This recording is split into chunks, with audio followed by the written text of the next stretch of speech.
1919 ప్రశ్న. ఆ, బైబిల్లో ఆ, మాదీయుల గురించి చెప్పండి. ఉమ్. వైఎస్ సుందర్ గారు. ఆ. మాదీయులు ఎక్కడ స్టార్ట్ అవుతారు? ఆది కాండము 10వ అధ్యాయంలో నాహ కుమారుల నుంచి వస్తారు మాదీయులు. ఎవరు వచ్చారు? నాహు కుమారుల నుంచి నాహ కుమారుల నుంచి ఎవరు రావాలి? మాదీయులు. మాదీయులు రావాలి.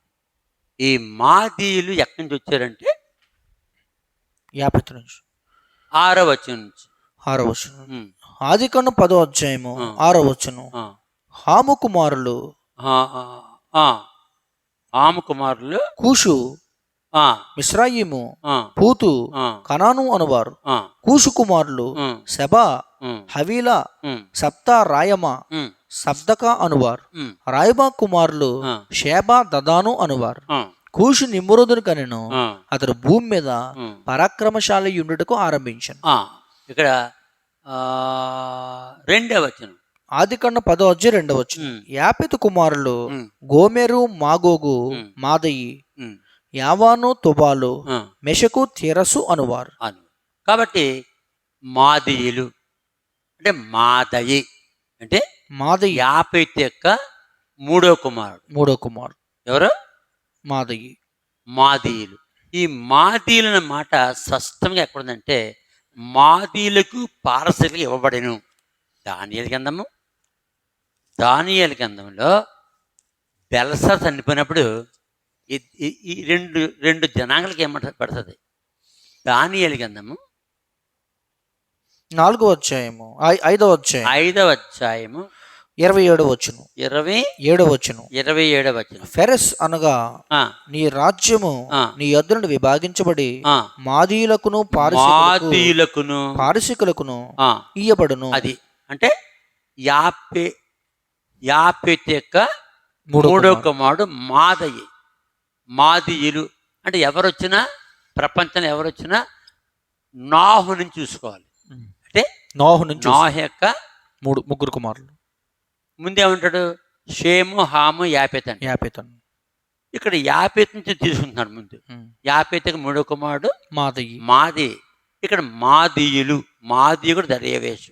మాదీయుడికు దర్యావేషు అన్నమాట మనం చూస్తున్నాం. 8వ అధ్యాయం 20వ వచనం. దానియేలు 8:20. దాని గ్రంథం 8వ అధ్యాయము 20వ వచనం. 20వ వచనం. నీవు చూచిన 2 కొమ్ములు గల ఆ పొట్టేలు ఉన్నదే, అది మాదీయుల యొక్కయు పారసీకుల యొక్కయు రాజులను సూచించుచున్నది. ఇది పారసీకులు, పర్షియన్ కింగ్డమ్ అంటే ఇరాన్. ఇదిగో ఎవరు? పర్షియన్. పారసీకులు, మాదీయులు, మాయిది, వీల్ది.